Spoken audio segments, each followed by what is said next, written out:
two specific energies that can be expressed through this image. The energy that flows here is male and female energy. Male energy is focused, and female energy is creative and random. Neither of them is greater nor weaker than the other, and both can be extremely powerful when fully manifested.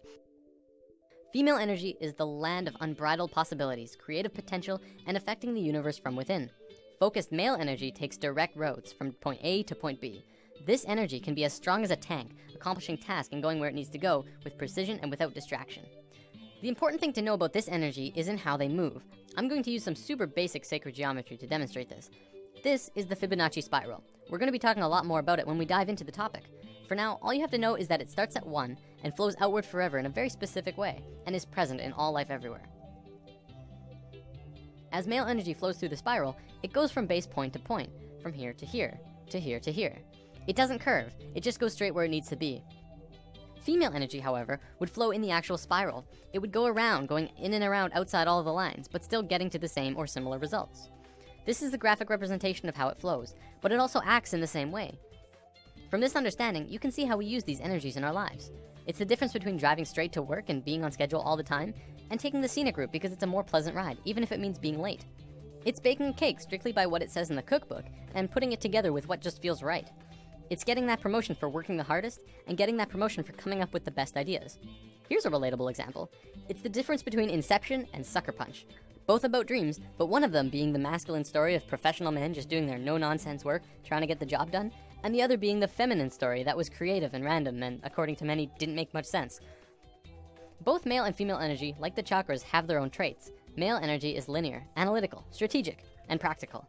However, when male energy is constricted, it is very blundering and confrontational, and what tends to occur is not seeing all sides of a situation, or not being open to any other possibility other than the one being pursued. You can see a lot of that in today's society. Most commonly, we call it being closed-minded.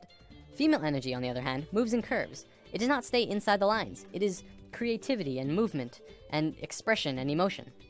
It can do anything and go anywhere, but it has trouble sticking to schedule. If constricted, it can get out of its flow, running rampant between emotions and mood swings and ideas. The creativity could get jumbled and come out as an out-of-control mess. We don't have this widespread issue in today's society, and it has a lot to do with our brain hemispheres. We're gonna look at that in a moment. One big difference between the two is that male energy looks at parts and female energy looks at wholes. Before I go on, I wanna make this clear. Male and female energy has very little to do with sexual orientation. Like, it's in the mix, but it's not a fundamental part of the energy itself. For example, if you look at the shape of male and female bodies, men have straighter bodies, women have curvier bodies. We'll probably come back to this in a lesson down the road.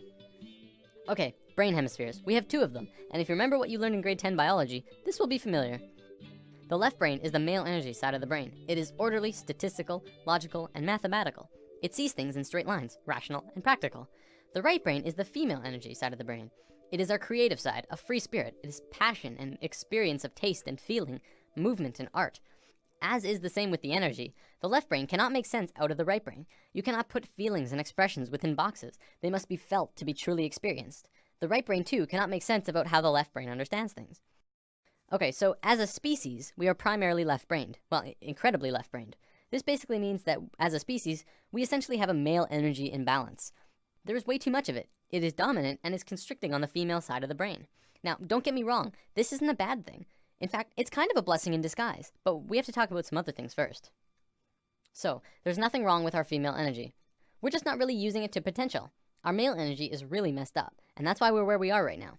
By where we are, I mean the economical, political, financial, religious, nuclear, dolphin and bee killing global war crisis. After lesson 1, I touched upon how right now the world is a mess in a myriad of areas. A few people commented saying, well, study the financial crisis, and study the nuclear crisis, and study the political crisis. They're all completely separate issues. And this is how the male energy looks at parts. We're realizing now that it's constricting on our point of view. As a whole, all of these issues together are further proof that we don't understand how to be harmonious because our male energy is out of sync with each other and the planet. So let's look at indigo children and super psychics. There's a new type of children being born on Earth. Since sometime in the 80s, new children started appearing with different or unusual traits. Their numbers began to increase, and today, nearly 100% of all children born in North America are indigo children. So what are these traits? Let's go over a list developed by Jan Yordi, a play therapist who has been studying and working with indigo children for about 4 years now. As we go over the list, see if any of these sound like you. Maybe strong-willed, independent thinkers who prefer to do their own thing rather than comply with authority figures or parents. Have a wisdom and level of awareness and caring beyond their youthful experience. Traditional parenting and discipline strategies don't appear effective with these children. If you try and force an issue, a power struggle is the typical outcome. Energetically, indigos are vibrating at a much higher frequency, so they can get scrambled by negative energy easier. Emotionally, they can be very reactive and may have problems with anxieties, depression, or temper rages if not energetically balanced.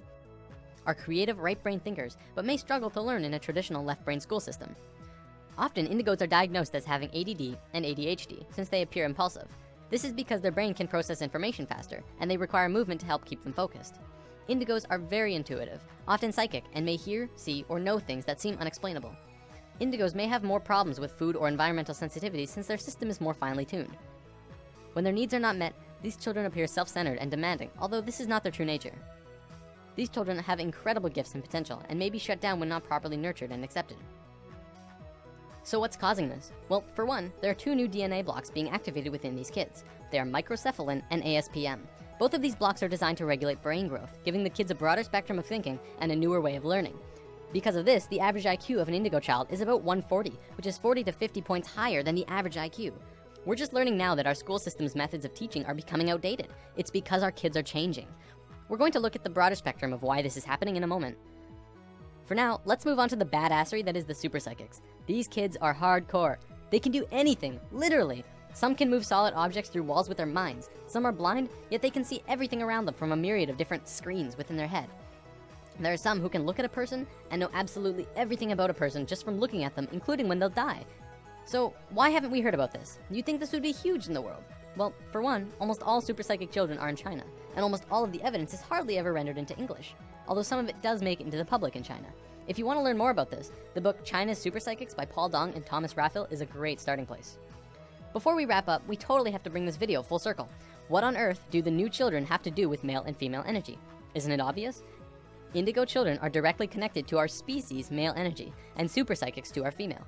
As we grow closer and closer to the peak of the shift, the planet itself is beginning to change. Essentially, this is happening to balance us out. On one half of the world, indigo children are being born. On the other half, super psychics. They are here to help the consciousness of the planet in an incredibly crucial time. There are way more indigo children on the planet than super psychics because it's our male energy that needs to understand. It's through the indigo children and their new way of thinking which is affecting the consciousness of the planet, putting us back onto the harmonious path. As we just learned, to understand things, it takes two to tango. You cannot only understand something by reading about it. You need both sides of the brain to click. In the modern world, things like astral projection and channeling aren't really considered science. One of them is exploring different realms outside of the body, and one is communicating with beings of higher consciousness. And yet, because we can only seem to measure it from experience, it doesn't qualify to be legitimate. Because of this left brain constriction, we have lost a major part of what life is about. See, what we have is called polarity consciousness. We see everything in two ways, good or bad, hot and cold, right and wrong, religion and science. To once again become harmonious with each other on the planet, we have to learn to understand again from the left brain. When this happens, we can move out of polarity consciousness into unity consciousness, and that's essentially where we're going.